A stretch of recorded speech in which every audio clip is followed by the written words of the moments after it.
Nung baguhan tayo sa Forex, akala natin on the way na yung mga limpak na pera, mga magagarang sasakyan, house and lot, at syempre, financial freedom. Well, ako na magsasabi sa'yo, totoong paparating na yung mga yon or kung ano man yung mga goal mo dito sa Forex trading. Pero, sabi nga nila, great things take time. Sa buong journey natin bilang isang Forex trader, meron at meron talagang mga pagsubok. Or basically, challenges. At syempre, once ma-breakthrough natin yung mga challenges or yung mga pagsubok na yon, yung pathway natin towards our goal becomes more clear along with our development. Now, majority sa inyo pwedeng na-experience na to or pwedeng ang na-experience nyo na mismo ngayon. Kaya wag na nating patagalin pa, what are the 5 challenges of a Forex trader? 10 pala to. For our first challenge, not sticking to a strategy. Alam ko narinig mo na to at some point. Pero guess what? Marami sa inyo, hindi nyo namamalayan, ginagawa nyo pa rin. The reason kung bakit nagiging challenge ang pag-stick sa isang strategy is because hindi mo pa namamaster ang isa, pero lilipat-lipat ka na agad. So meaning, newbie ka na palagi sa kung anumang strategy gamitin mo. Isipin mo na parang movie itong strategy mo. Hindi mo na ba ito tatapusin porket naboringan ka lang sa first part? Well, di ba hindi naman natin gagawin yon? So, hindi natin malalaman kung maganda ba yung movie unless na lang tapusin natin. Kasi pwedeng naboringan lang pala tayo sa first part, pero pagdating ng ending, ayun na pala yung the best movie na napanood natin sa buong buhay natin.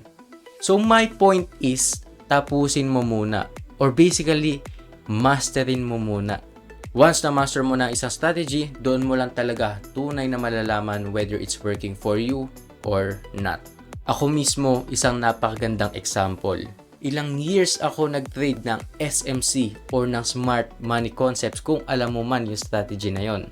At hindi lang ako basta-basta normal na trader. Naging mentor pa ako nito to thousands of students. Pero saan ba talaga nag-level up yung trading ko?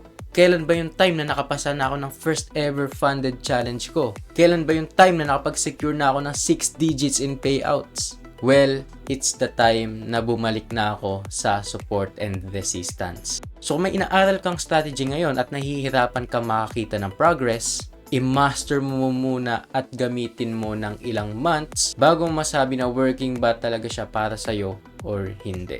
And for our next challenge, information overload. Narinig mo na ba yung analysis paralysis?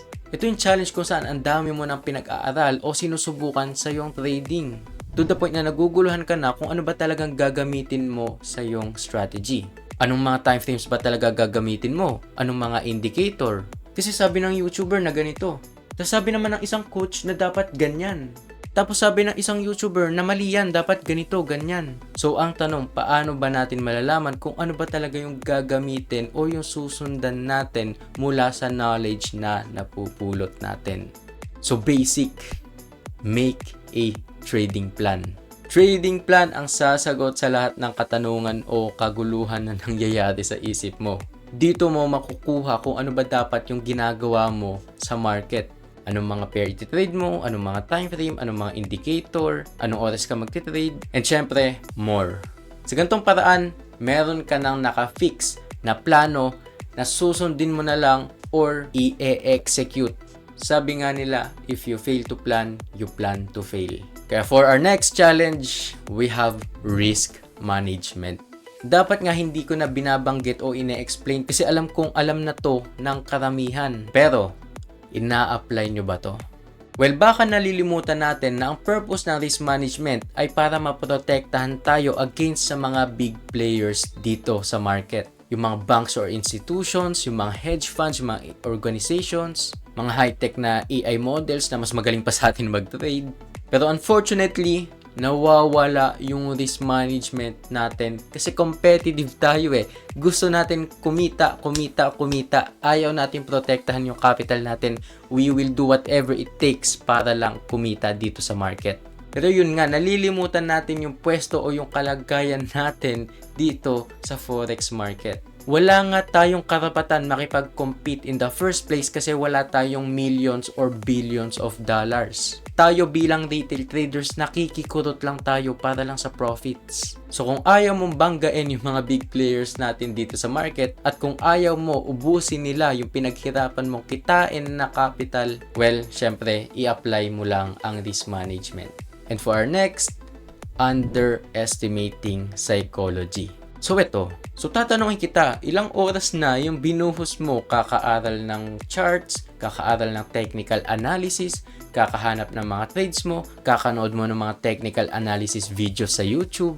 Tapos ngayon, ilang oras naman yung binigay mo para mag-aral ng trading psychology. So I'm sure na kokonti, may napanood ka na video or two, pero mas matimbang pa rin talaga yung oras na binigay mo tungo sa pag-aaral ng technical approach. At yun mismo yung dahilan kung bakit nagiging challenge itong pag-underestimate natin ng trading psychology o yung psychological approach natin dito sa trading. Well, baka naman nalilimutan natin na ang technicals ay 20% lang of the equation. So pansin mo dito sa forex trading, napakasimple lang naman ang trabaho natin. Magde-decision lang tayo kung anong pipindutin natin sa dalawang button na buy or sell. Pero bakit kaya ang hirap? Bakit kaya hindi tayo nag-i-improve or hindi tayo nakakakita ng results kahit na aral tayo ng technicals? Well, sorry, pero you are not looking at the big picture. Kung ikaw ay aking subscriber, I'm sure by now na-realize mo na kung gaano ka-importante ang psychology pagdating dito sa trading. Kaya kung hindi ka pa nakasubscribe at hindi mo pa napapanood yung video ko about psychology, well, now is the time to do that. And for the last and biggest challenge ng isang forex trader, it is rushing the process. Lahat tayo dito matatamaan, walang makakailag. Dito sa industry natin na sobrang heavily involved ng pera, wala na tayong ibang gustong makita kundi results. Gusto na natin kagad kumita ng malaki, makapag-resign na sa ating trabaho at maging full-time trader. And because of those reasons, we tend to rush the process. Bakit kaya yung tipo ang tagal-tagal mo na nagtitrade pero hirap ka pa rin maging profitable consistently? Tapos na nangyayari, madidismaya ka pa sa sarili mo or iisipin mo na baka hindi para sa'yo ang forex trading. Well, ganito na lang para mas madali. Pag-usapan natin yung normal na setting dito sa ating society. Di ba bago ka maging professional sa isang industry, ang bare minimum requirement ay isang college degree na kailangan mong paghirapan ng ilang years, followed by additional years of experience.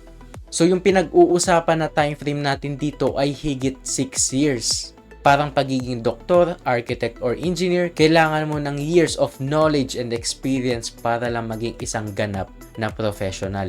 Tapos tayo mga trader, nanood lang ng isang YouTube video, nag-trade lang ng ilang months, tapos naghahanap na kagad tayo ng results. So doon natin marirealize why 95% of traders fail. Kasi they are not putting enough time and effort to practice. Live account na kagad, wala nang demo-demo. Yung mga professionals nga natin dito, like yung mga doctors, di ba nagpa-practice yan with dummies? Yung mga architects or engineer natin ngayon, di ba dumadaan muna sila sa software? Yung mga piloto, di ba meron din simulation yon kung saan magpa-practice muna sila dun sa simulation bago sila magpalipad ng tunay na eroplano. Tapos tayong mga traders, magde-demo lang ng ilang buwan, hindi pa natin magawa. Gusto natin live account kagad. Kaya kung ikaw ay nag-i-struggle ngayon dahil hirap ka makakita ng results, all I could say is just trust the process. Huwag mong madaliin, bigyan mo lang ng time and effort to actually master the craft. So yun yung 5 challenges na kadalasang hinaharap ng isang forex trader. Lagi nating tatandaan na these challenges can actually lead to our growth and development. So imbis na iwasan natin, harapin natin. Malayo na ang narating natin, pero malayo pa ang lalakarin. Masyado na tayong malayo para sumuko. Kaya kapit lang, makakarating din tayo sa gusto nating puntahan. So yun lang, at syempre maraming salamat. Kita-kits tayo next time.